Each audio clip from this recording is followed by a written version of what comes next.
豐富多樣嘅珊瑚群落。珊瑚群落之間嘅海洋生物，海洋生物棲居嘅馬尾藻林，海岸邊緣嘅紅樹林，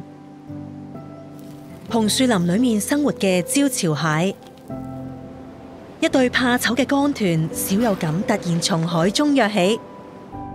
海岸公園同海岸保護區係香港嘅世外桃源。由於香港西面水域受珠江河口淡水徑流影響，而東面水域則受季節性水流同季候風帶動，多樣嘅海洋環境孕育咗豐富嘅海洋生態。政府喺90年代制定《海岸公園條例》第476章及其附例，直至現時，香港各處水域一共指定咗8個海岸公園同1個海岸保護區，藉以管理特定海域範圍，保育香港嘅海洋生物同佢哋嘅棲息地，進行科研工作，為市民提供教育服務同康樂活動。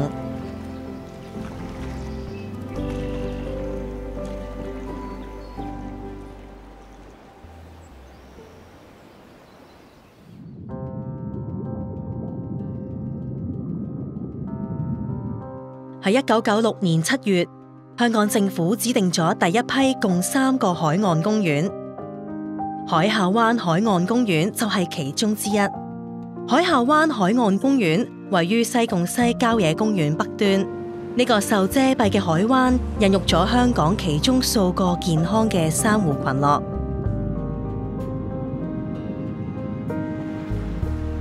東平洲海岸公園係另外一個擁有豐富珊瑚群落嘅海岸公園，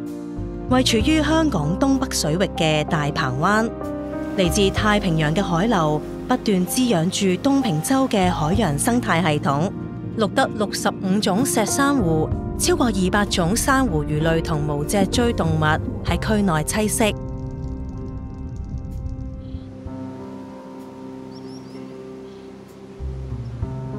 印洲塘海岸公園位於船灣郊野公園嘅東北岸，呢個海岸公園由2個部分組成，分別係印洲塘海域同埋荔枝窩對出海域。印洲塘海岸公園嘅海岸生態甚為豐富，本港錄得嘅8種真紅樹，全部都可以喺荔枝窩揾到。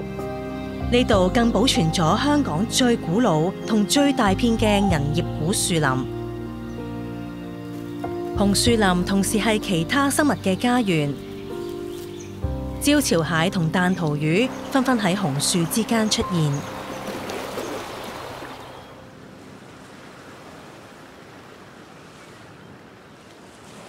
提及到岩岸生境，當然不得不提東平洲海岸公園。呢度同時係香港地質公園嘅著名景點之一。東平洲展示咗香港獨一無二嘅沉積岩構造同海岸侵蝕地貌景觀。岩岸邊緣嘅小水池已經成為海洋生物嘅一片樂土。另外，位於香港島東南端嘅鶴咀海岸保護區，亦都擁有豐富嘅岩岸生物多樣性。成立海岸保護區嘅目的係為咗保育海洋資源、科學研究以及教育市民，所以海岸保護區範圍內只容許進行科學研究同埋教育工作。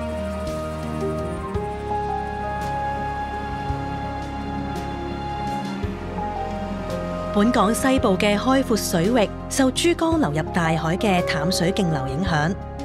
所含嘅有機物同沉積物含量較高，海洋資源豐富，係中華白海豚嘅棲息地。而江豚就喺大嶼山南部至香港東部水域出沒。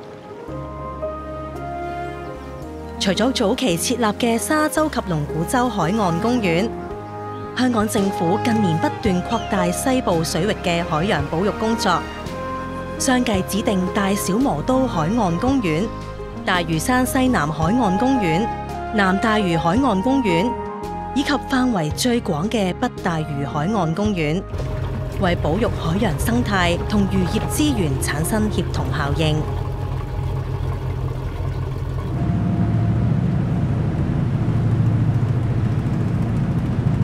海岸公園同埋海岸保護區之所以能夠有效保護海洋生態，漁農自然護理署嘅管理工作功不可沒。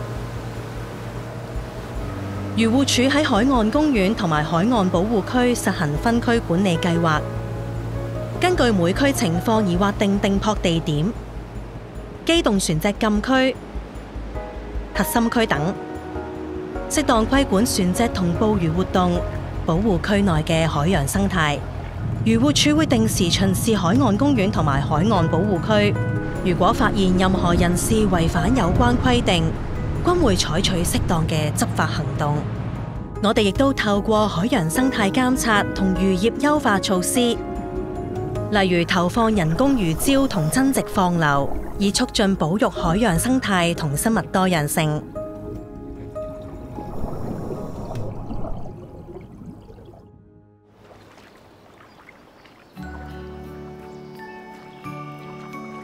除咗自然護理同科學研究，教育同康樂亦都係成立海岸公園嘅目的之一。